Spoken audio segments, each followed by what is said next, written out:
Good morning friends. कल हम लोग प्रिज्म पर बात किए थे।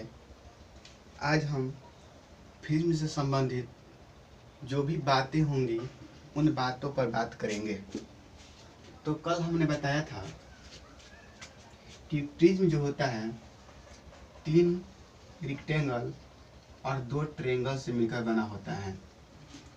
और ये भी बोला था मैंने कि ये प्रिज्म का जो ये वास्तविक रूप नहीं है, रियल रूप नहीं है, रियल फॉर्म नहीं है। इसका रियल फिगर कुछ दूसरा होता है, लेकिन ये जो पार्ट है ये आगे का पार्ट लिया गया है, पीछे अभी है। ये हम बातें कर दिए थे और बताए थे कि प्रिज्म जो होता है 3 आयत और 2 त्रिभुज से मिलकर बना होता है। हमने यही बताया था कि जब प्रिज्म पर कोई प्रकाश आपतित होती हैं तो यहाँ पर क्या बनता है, अभिलंब। और बोला था मैंने कि यहाँ पर विरल माध्यम है, यहाँ पर सघन माध्यम है और यहाँ पर विरल माध्यम है। बताए थे कि जब कोई प्रकाशीय किरण विरल माध्यम से सघन माध्यम में जाता है तो वह अभिलंब की ओर मुड़ जाता है। तो ये आप लोगों का जो ये अभिलंब है तो ये क्या होगा कि अभिलंब की ओर मुड़ेगा, यानी कि ऐसे होगा। ठीक, अभिलंब की ओर मुड़ेगा। और फिर हमने बताया था कि जब कोई प्रकाशीय किरण सघन माध्यम से विरल माध्यम में जाता है, जब कोई प्रकाशीय किरण सघन माध्यम से विरल माध्यम में जाता है तो वह अभिलंब से क्या होता है, दूर हटता है। तो ये अभिलंब है, तो ये इस अभिलंब से ये क्या होगा, ये दूर हटेगा। और इसी को हम लोग नाम दिए थे निर्गत किरण। ये जो लाइन है जो ये, इसी को हम लोग बोल रहे थे निर्गत किरण। और ये जो था ये आप लोगों का था अपवर्तित किरण, और ये जो था आपतित किरण था। फिर बताया था मैंने कि ये I1 है, ये I2 है, यहाँ R1 है, यहाँ पर R2 होता है, यहाँ पर थीटा होता है। और बताए थे कि ये ऐसे होगा और ये ऐसे होगा, तो ये डेल्टा 1 हो गया, ये डेल्टा 2 हो गया। और यहाँ पर मिल रहा है तो इसको विचलन कोण बोलते हैं। यानी हम बताए थे कि आपतित किरण की दिशा और निर्गत किरण की दिशा के बीच जो एंगल बनता है उस एंगल को हम लोग कहते हैं विचलन कोण, प्रिज्म में विचलन कोण। ठीक है, हम लोग आगे बात करते हैं।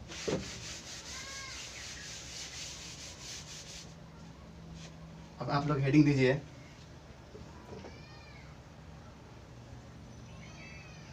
प्रिज्म से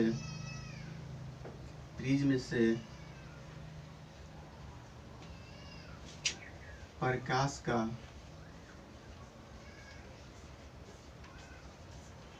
अपवर्तन,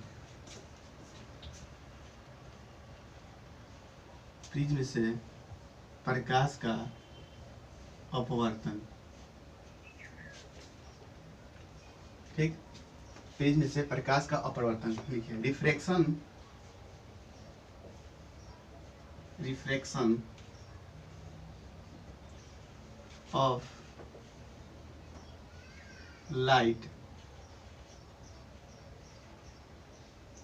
थ्रू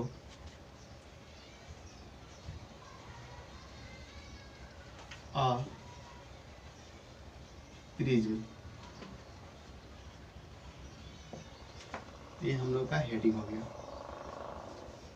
प्रिज्म से प्रकाश का अपवर्तन, reflection of light through a prism. आप हेडिंग दीजिए,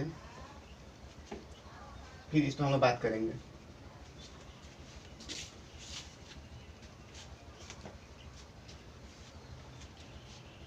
चलिए हम चलते हैं। देखिए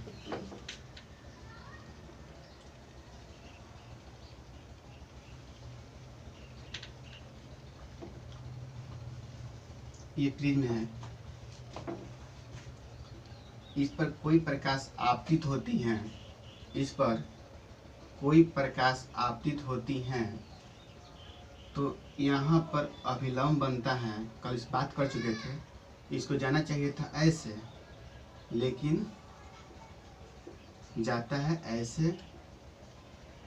ठीक, फिर यहाँ पर अभिलंब बनेगा और ये हो जाएगा आप लोगों का निर्गत किरण। ये था I1, ये था I2, ये था R1, ये था R2 और ये था थीटा। ठीक, और इसका नाम दिए थे P, Q,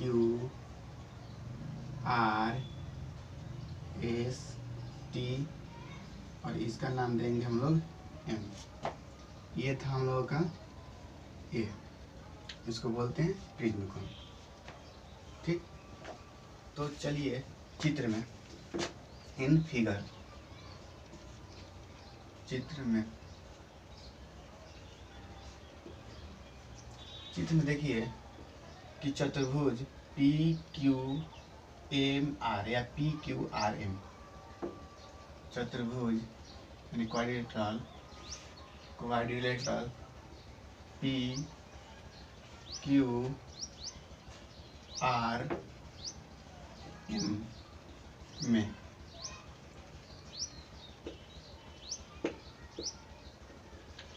आप लोग जानते हैं कि चतुर्भुज के चारों कोनों का योग यानी कि चारों कोनों का सम 360 डिग्री होता है। आप लोग जानते हैं त्रिभुज के चारों कोनों का सम 360 डिग्री होता है, यानी कि हम लोग angle P, angle Q, M, R को जोड़ेंगे तो ये 360 डिग्री होगा। यानी लिखेंगे angle P plus angle P Q M plus, जिस एंगल को रिप्रेजेंट करना रहता है उसको हम लोग बीच में लिखते हैं एंगल पी क्यू, यानी कि R1 को लिखना था इसलिए Q1 को लिखना है इसलिए हम इसको बीच में रिप्रेजेंट करते हैं, यानी कि पी क्यू में ये R1 पी क्यू एम। और इसी तरह यहाँ पर भी एंगल पी आर एम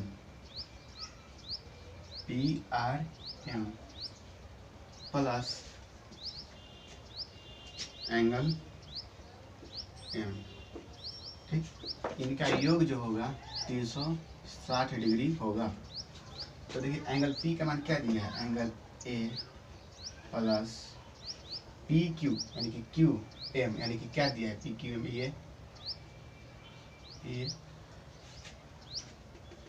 ये जो आप लोग का है ये क्या है R1 है, इसलिए पी क्यू एम चले हैं, यानी कि ये कितना है, ये R1 है तो ये R1 हो जाएगा प्लस ये पी आर एम, ये कितना एक है R2 तो ये R2 हो जाएगा, और एंगल एम जो क्या है थीटा, तो थीटा हो जाएगा बराबर 360 डिग्री।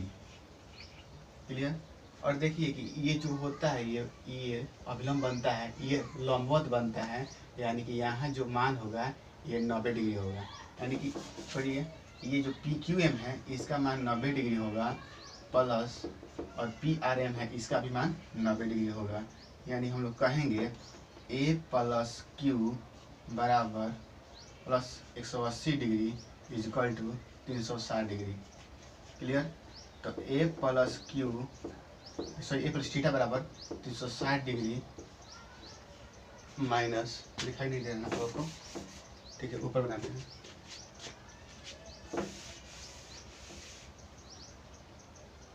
ए प्लस देखिए पी क्यू एम यानी कि पी क्यू, ये आप लोग का थीटा है, ये जो है थीटा है, तो पी क्यू एम ये जो होगा आप लोगों का ये यहाँ 90 डिग्री होगा, क्योंकि यहाँ पर जो ये नॉर्मल आया है, नॉर्मल हो रहा है, यहाँ पर 90 डिग्री बनाएगा और यहाँ पर भी 90 डिग्री बनाएगा। यानी हम लोग लिख सकते हैं, यहाँ देखिए वहाँ से यहाँ से हम चलते हैं सीधे यहाँ बात करते हैं, यहाँ पर ए प्लस 90 और 90 कितना होगा 180 प्लस क्यू नहीं थीटा है, थीटा बराबर 360 डिग्री। ठीक, अब देखिएगा ए प्लस थीटा बराबर 360 डिग्री माइनस 180 डिग्री, यानी कि A plus theta is equal to 360 में से 180 घटाएंगे तो कितना होगा 180 डिग्री। इसको हम लोग बोलेंगे समीकरण 1 यानी कि इक्वेशन 1। ठीक, अब देखिएगा पहले इसको उतार लीजिए फिर बात करते हैं, जो कॉपी को बढ़िया से उतार लीजिए फिर बात करते हैं। फिर देखिएगा इस चित्र में चले हैं क्वाड्रिलेटरल यानी कि चतुर्भुज पी क्यू आर एम में चले हैं, पी क्यू आर एम में चले हैं तो एंगल पी फिर जाके ये पी क्यू एम और P R M plus angle M, ठीक है। तो पी के जो एंगल है ए है तो यहाँ पर ए दिए हैं, पी क्यू एम जो है 90 डिग्री है तो यहाँ पर 90 डिग्री, क्योंकि यहाँ पर क्या बन रहा है 90 डिग्री और यहाँ पर भी क्या बन रहा है ये 90 डिग्री बन रहा है। तो 90 प्लस फिर एंगल एम क्या है थीटा है तो थीटा दिए बराबर 360 डिग्री। फिर यहाँ पर एंगल 90 ऐड करेंगे तो 180 होगा प्लस थीटा, तो ए प्लस थीटा बराबर 360 माइनस 180 यानी ए प्लस थीटा बराबर 180 डिग्री हो गया। चलिए आगे बढ़ते हैं। अब देखिएगा कि त्रिभुज क्यू एम आर में, क्लियर, क्यू आर एम में तो जानते हैं कि त्रिभुज के तीनों कोनों का 180 डिग्री होता है, यानी कि angle R Q M plus angle M plus angle M R Q बराबर 180 डिग्री, क्लियर। तो देखिए आर क्यू का मान क्या दिया है यहाँ पर R1 है, क्या है यहाँ पर R1 है, इसलिए यहाँ पर R1 देंगे प्लस एंगल एम एंगल क्या थीटा है थीटा देंगे प्लस पी कितना है एम आर क्यू ये जो है ये कितना है R2 है तो R2 देंगे बराबर 180 डिग्री, ठीक। तो R1 plus R2 plus theta बराबर 180 डिग्री, ये समीकरण 2, ठीक। चलिए समीकरण इक्वेशन 1 तथा 2 से तो देखिए समीकरण 1 में ये था अभी हम ए प्लस थीटा बराबर 180 डिग्री ये था। तो इसमें देखिए ये जो हो गया ये एलचेस हो गया और ये भी एलचेस हो गया, ये आरचेस है और ये भी आरचेस है। तो देखिए कि आरचेस दोनों बराबर है तो एलचेस भी क्या होगा बराबर होगा, इसलिए R1 plus R2 plus theta बराबर ए प्लस थीटा, क्लियर। तो थीटा से थीटा कट गया यानी कि फ्रीज में कौन आ गया ए बराबर R1 प्लस R2। प्रूफ।